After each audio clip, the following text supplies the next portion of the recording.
дар маҷмаи варзишии донишгоҳи миллии тоҷикистон рӯзҳои 14 ва 15 феврал чемпионати тоҷикистон оид ба кураш миёни калонсолон баргузор гардид.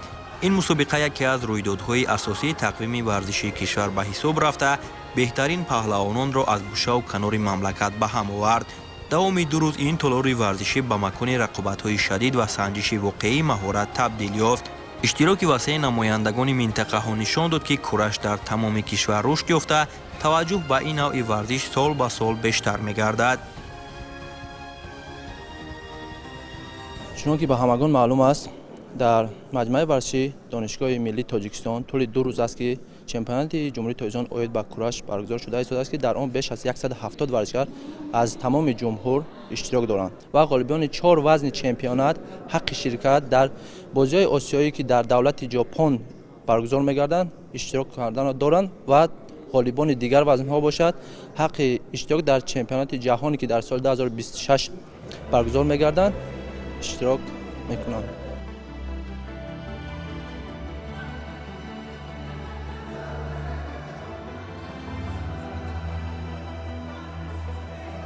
рақобатҳо аз рӯи 8 вазн баргузор шуд ки 1 вазн миёни бонувон ва 7 вазн миёни мардонро дар бар мегирифт.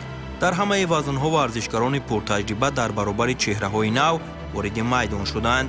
ин омезиши таҷриба сатҳи рақобатҳоро баланд намуда ҳар як озмоиро ҷолиб ва пуршиддат гардонид. ҳамаи варзишгарон бо ҳадафи ба даст овардани унвони қаҳрамонӣ ва роҳ ёфтан ба ҳайати мунтахаби кишвар ба майдон баромаданд. чемпионат барои муайян намудани беҳтарин паҳлавонон ва муайян кардани онҳо ҷиҳати сафарбар шудан ба мусобиқаҳои байналмилалӣ ба монанди чемпионати ҷаҳон, чемпионати осиё ва бозиҳои осиёӣ аҳамияти калон дорад.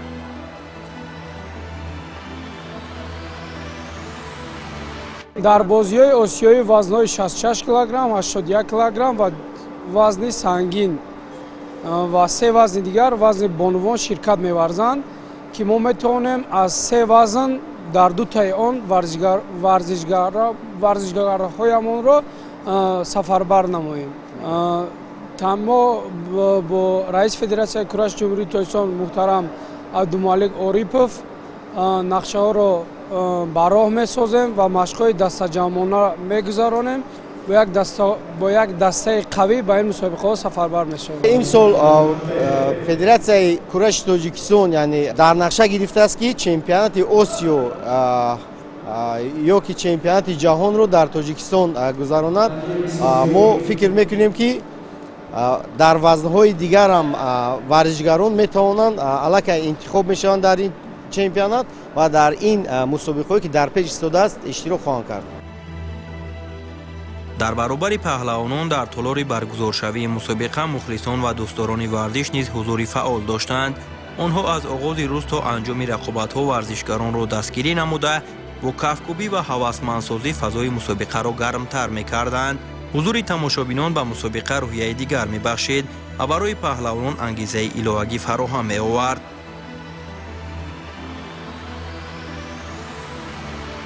мо ташаккури зиёд мегӯем ба мухлисон ки омада дар толор яъне дар рӯзи мусобиқа варзишгарони худро хело ҳам дастгирӣ мекунанд.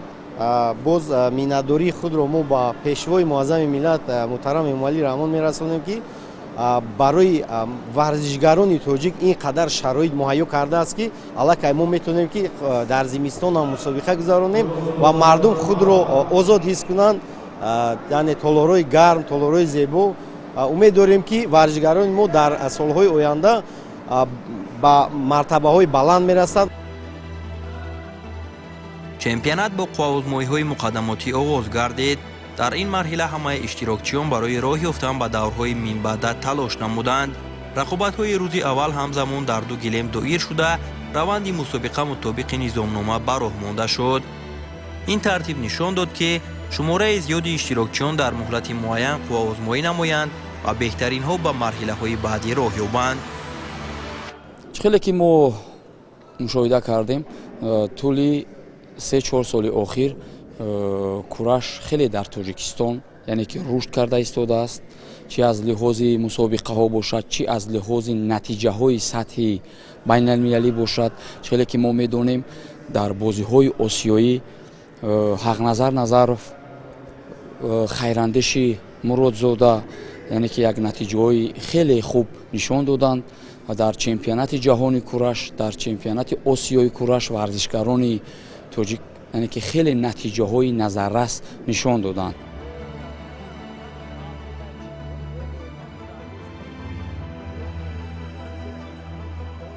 дар марҳилаи муқаддамотӣ рақобатҳо бо ҷолибияти хоса баргузор шуданд. дар баробари паҳлавонони шинохта ки солҳои охир дар мусобиқаҳои ҷумҳуриявӣ натиҷаҳои назаррас нишон доданд, чеҳраҳои нави зиёд низ ба майдон баромаданд. ҳузури варзишгарони ҷавон ва камтаҷриба ки бо омодагии хуб вориди майдон шуданд, ба ҷараёни қуввозмоиҳо ранги дигар бахшид. дар чанд қуввозмоӣ маҳз варзишгарони нав бо ҳунарнамоӣ хуб тавонистанд ки рақобатро барои ҳарифони ботаҷриба мушкил созанд. дар баробари ҳунарнамоии ҷолиби паҳлавонони маъруф, бохти баъзе аз онҳо низ кам ба назар намерасид. ин ҳолат бори дигар собит намуд ки сатҳи рақобат дар чемпионати имсола хело баланд аст. хеле ки дар солҳои охир шоҳиди ҳол гашта истодаем, мусобиқаҳо хеле дар як сатҳи боло баргузор гашта истодааст ва ин ҳама аз ҷониби федератсияи кураши Тоҷикистон, аз ҷониби кумитаи кор бо ҷавонон ва варзиш аст ки ин намуди варзиш дар ҷаҳон аллакай шинохта аст. хеле ки мо медонем 136 давлати ҷаҳон аллакай аз рӯи намуди кураш кор ва фаъолият мекунад.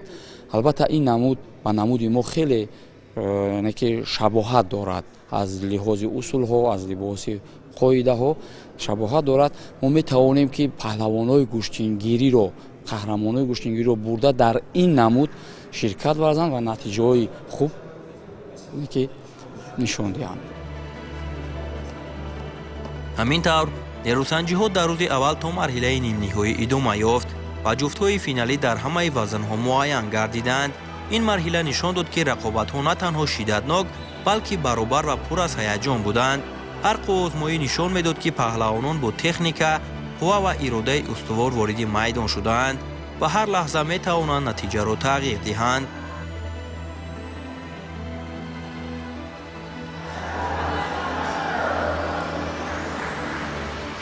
хеле ки ба ҳамагон маълум гардид, имрӯз мо рӯзи дуюм аст ки дар ин толор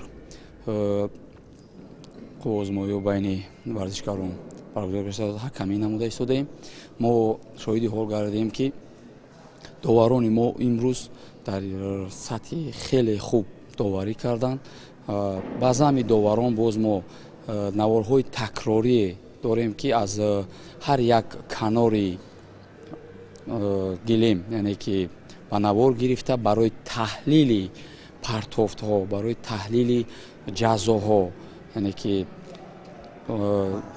баррасӣ карда баъдан баҳои варзишгарон дода мешавад. ногуфта намонад ки албатта доварони мо ҳарчанд имрӯз ба ин намуди варзиш яъне ки пурра ба қоида ва қонунҳои куштини кураш шинос ҳам набошанд, фикр мекунам ман ҳамчун довари байналмилалӣ имрӯз доварони гӯштингирӣ хеле хуб, яъне ки ин намудро доварӣ карданд.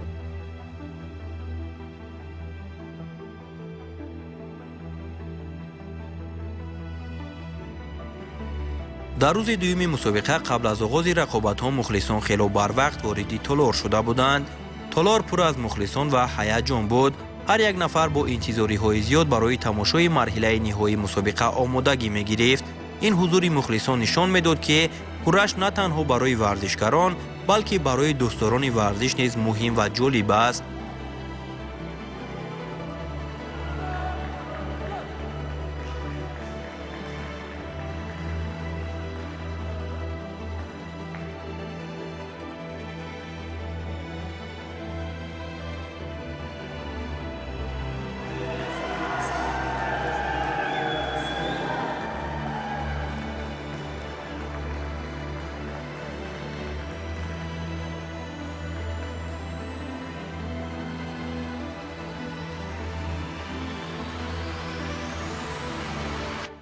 дар чемпионати ҷумҳурии Тоҷикистон аз рӯи 7 вазн мардон ва 1 вазн бонувон ширкат варзида истоданд ки баъд аз чанд дақиқа рақобатҳои финалӣ оғоз меёбанд.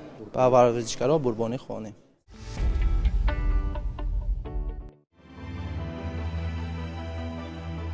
пеш аз оғози рақобатҳои финалӣ маросими кушодашавии чемпионат баргузор шуд ки дар он намояндагони кумитаи кор бо ҷавонон ва варзиши назди ҳукумати ҷумҳурии тоҷикистон ва роҳбарияти федератсияи кураши тоҷикистон иштирок доштанд. зимни суханронӣ масъулин таъкид карданд ки солҳои охир бо талошу кӯшишҳои раиси федератсияи кураши тоҷикистон ин риштаи варзиш рушди назаррас дорад. инчунин аз ҷониби масъулин зикр гардид ки бо шароиту имкониятҳое ки айни ҳол барои варзишгарон аз ҷониби роҳбарияти олии мамлакат фароҳам оварда шудааст, паҳлавонони тоҷик метавонанд тоҷикистонро дар арсаи ҷаҳонӣ ба таври арзанда муаррифӣ конанд.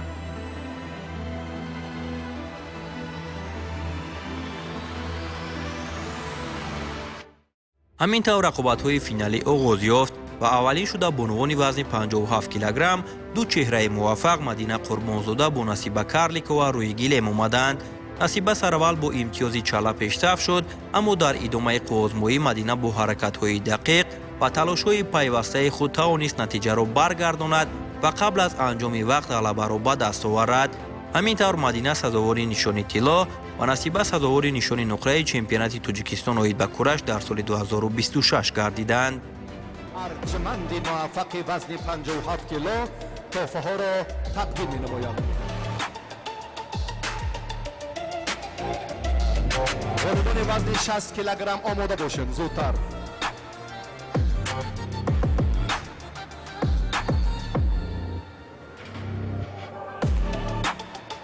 Карликова барандаи медали нуқраи чемпионати имсолаи кураш дар вазни 57 килограмм эътироф гардид. устоди варзиши дараҷаи байналмилалӣ Мадина Қурбонзода, гулдухтари ояндадори варзиши меҳан, ҷои аввал медали тиллоро гирифт.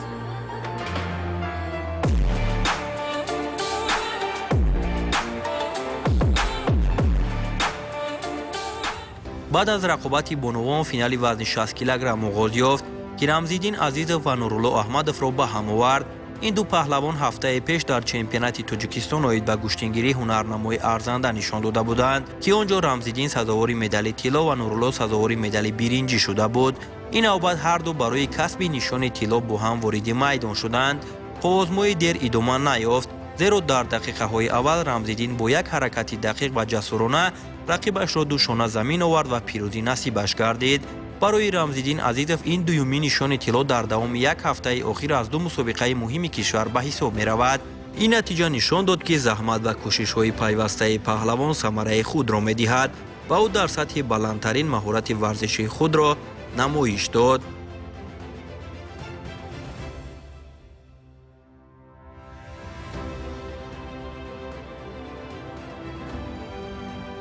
дар вазни 60 килограмм дар ин мусобиқа сафарбар карда шудам ва омодагии ман дар ин мусобиқа хеле хуб буд ва ин якумин иштироки ман маҳз дар ҳамин варзиши кураш ва дар чемпионати Тоҷикистон байни калонсонӣ якумин бор иштирок метунам ва дар ин мусобиқот ман 6 рақобатро пушти сар кардам ки аз онҳо гӯем ки бо як осонӣ ҳамаи онҳоро мағлуб кардам ва дар вазни 60 килограмм чемпиони Тоҷикистон гаштам. саҳми падару модарам дар ин заҳмату меҳнатҳо хеле зиёд аст, вале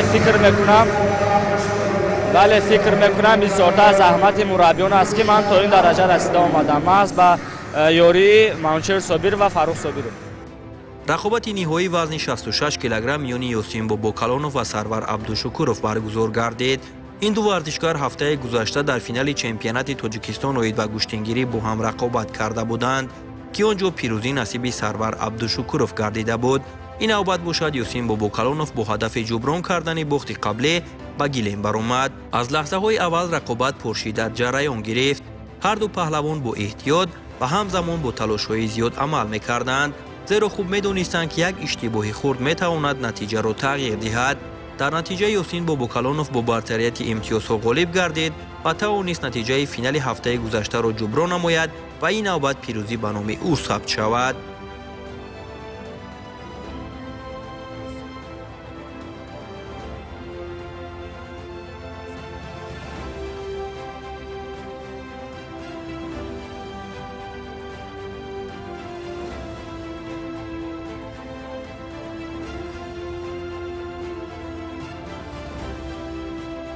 البته با رقیبی که یک هفته پیش ما برآمد کرده بودیم در اینجا نیز ما برآمد کردن مشکل بود، اما ما با همراهی مربیان بازیکن را آموختیم و در اینجا روشنی خوب نشان دادیم. سپس رقابت نهایی وزن 73 کیلوگرم برگزار شد. در این وزن تا به فینال راه یافتن عمر شریف و محمد ایسا رجبوف خود دلیل آمادگی جدی آنها بود، زیرا هر دو تا این مرحله همه رقیبان خود را شکست داده بودند. فینال با سرعت بلند آغاز یافت. هر دو پهلوان کوشش میکردند تشبث را به دست گیرند و با حرکت‌های فعال برتری پیدا نمایند. با آزمایی جالب و دیدنی صورت گرفته مخلصان را بی‌طرف نگذاشت. در نتیجه عمر شریف توانست با عملهای نتیجه آور برتری نشان دهد و پیروزی را به دست آورد. با همین او جای اول را صاحب شده عنوان قهرمانی وزن 73 کیلوگرم را کسب کرد.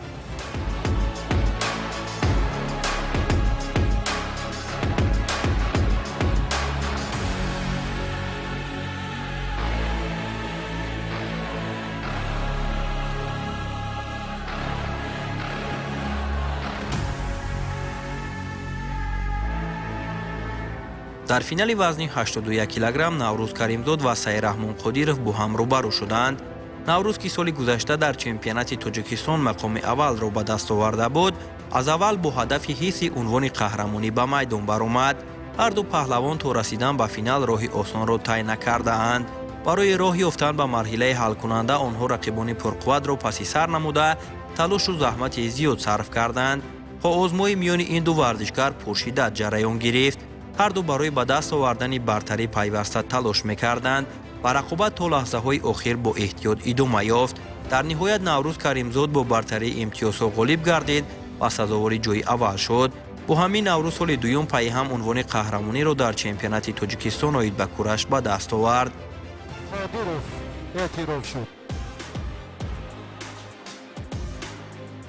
چمپیونی مملکت در همین وزن در رشته کورش استاد ورزش درجه بین المللی نوروز کریمزاد. خیلی که با شما معلوم بود سال گذشته در وزن 73 کیلوگرم چمپیون تاجیکستان آید به کشتن کورش شده بودم که امسال وزن خود را عوض کردم در وزن 81 کیلوگرم.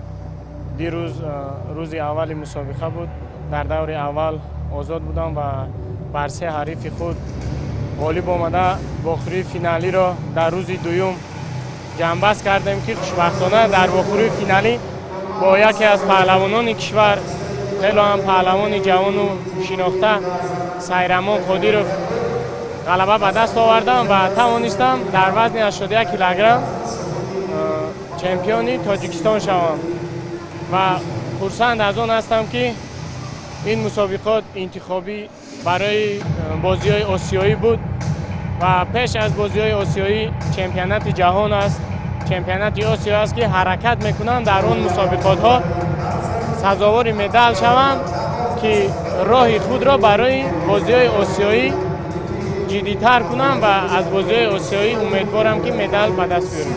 نگفته نمانم در چمپیونات تاجیکستان آید به کشتن کورش تالار ورزشی پرویز صابرov 3 مدال طلا را به دست آوردیم. در وزن 60 کیلوگرم رمزدین عزیزov و 66 کیلوگرم یاسین باباکلانov و 81 کیلوگرم من توانستیم از کلوب پرویز صابرov 3 مدال طلا به دست بیاریم. رقابت نوبتی فینال وزن 90 کیلوگرم بود که در این وزن حقنظر نظر و همروز رجبوف برای عنوان قهرمانی قوا آزمایی کردند.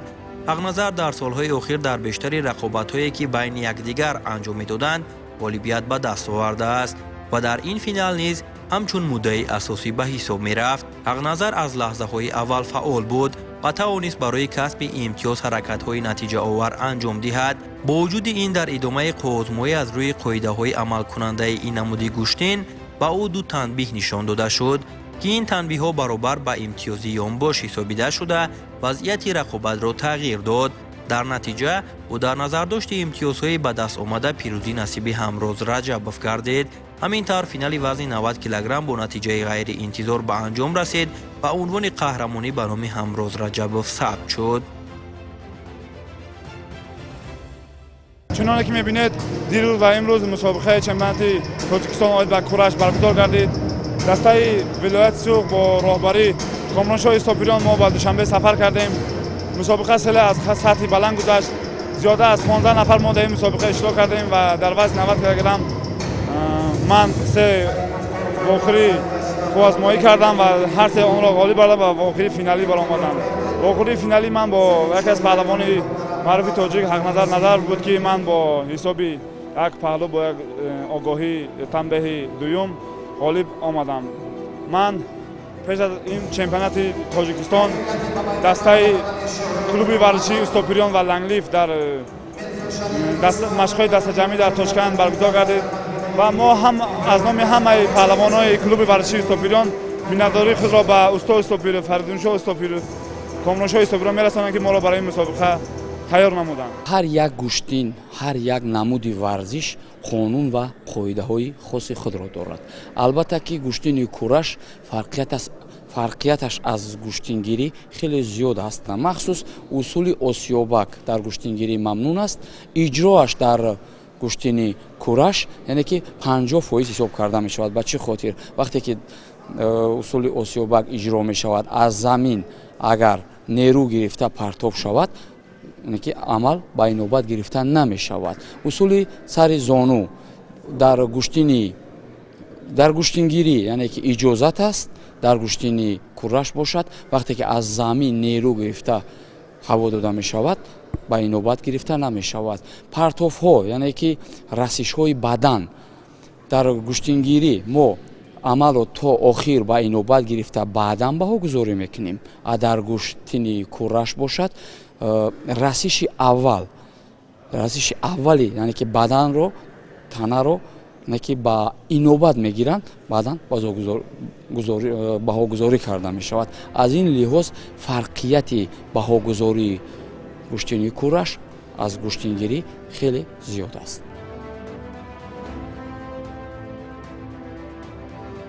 در وزن 100 کیلوگرم میرزا شریف اسمت و شاهرخ عمرов پس از شکست دادن رقیبان خود به مرحله فینالی راه یافتند. هر دو تا این مرحله رقابت‌های جدی را پس سر نموده با نتیجه های خوب به دور حل کننده برآمدند. اما در فینال بنابر به میدان برآمدن شاهرخ عمرов پیروزی طبق نظامنامه مستقیما به نام میرزا شریف اسمتov ثبت گردید.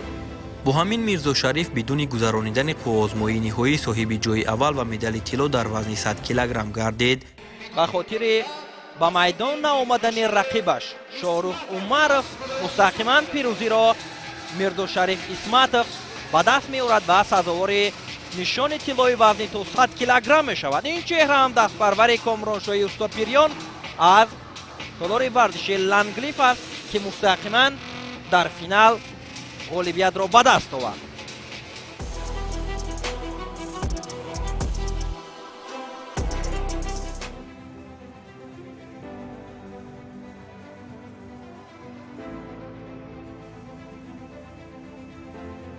رقابت آخرین در چمپیونات تاجیکستان اوید به کورش فینالی سنگین وزن‌ها بود.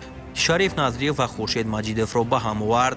این دو پهلوان هفته گذشته نیز در فینال چمپیونات تاجیکستان اوید به گوشتینگیری با هم قوا آزمایی کرده بودند که آنجا پیروزی نصیب شریف نظریف گردیده بود. این نوبت نیز رقابت با شدت بلند آغاز یافت. از لحظه‌های اول شریف فعالانه عمل کرده با یک حرکت دقیق امتیاز یانباش را به دست آورد و پیشرفت شد.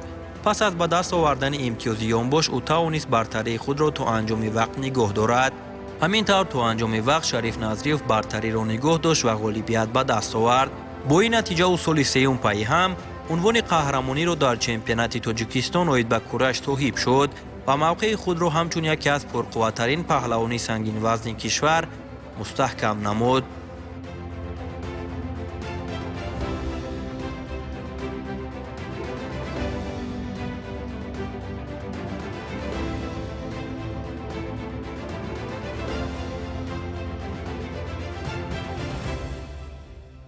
آمادگی ها عین حال خوب می باشد و کوشش میکنیم که باز از این هم خوبتر کرده در بازی های آسیایی که در ژاپن شده میگذرد و قهرمانی جهان پرچم تاجیکستان را بلند برداریم.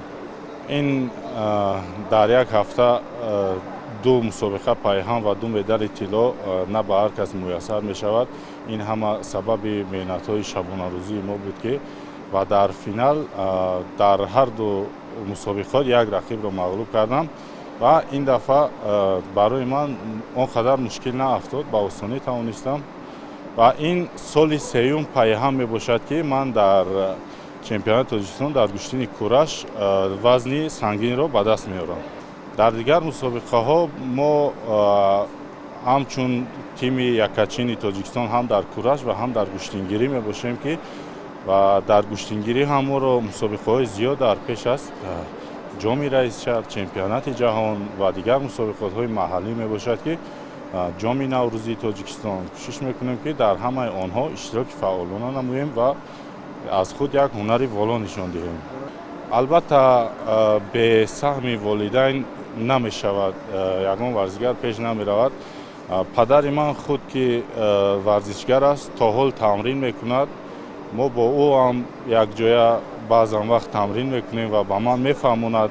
بعد از مسابقه ها، بعد از همین تمرین ها با من خطاگی هایم را میفهموند که این جایش درست است، این جایش نادرست است و البته از جهت مادی هم دستگیری میکنند که ورزشگر به دستگیری مادی نمی‌سبزد.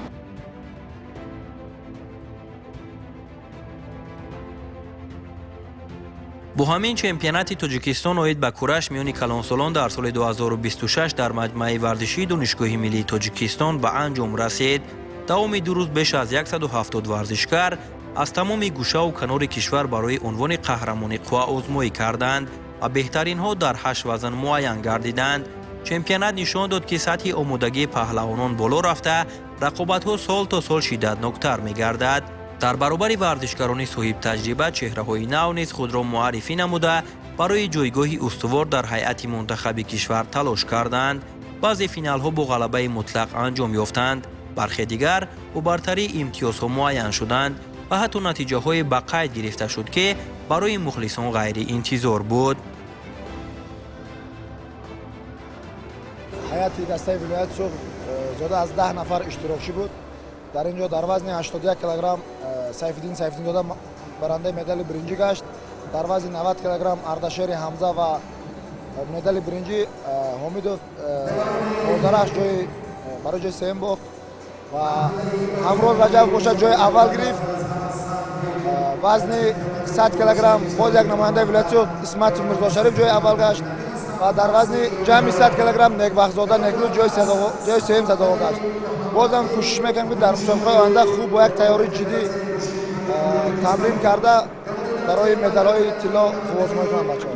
خیلی که به همگان معلوم بود سنه‌های 14 و 15 فوریه چمپیونات جمهوری تاجیکستان اوید به گشتین کورش برگزار گردید. ما شاهد خیلی آزمایی خوب گشتیم و دسته نو رو برای سال 2026 انتخاب کردیم و کوشش میکنیم که دسته رو خوب آماده سازیم و مسابقه های در پیش ایستاده فعالانه شرکت ورزیم. طبق نقشه چرابینی های گشتین کورش در سال 2026 چمپیونات جهان، چمپیونات آسیا و بازی های آسیایی ما را انتظار است.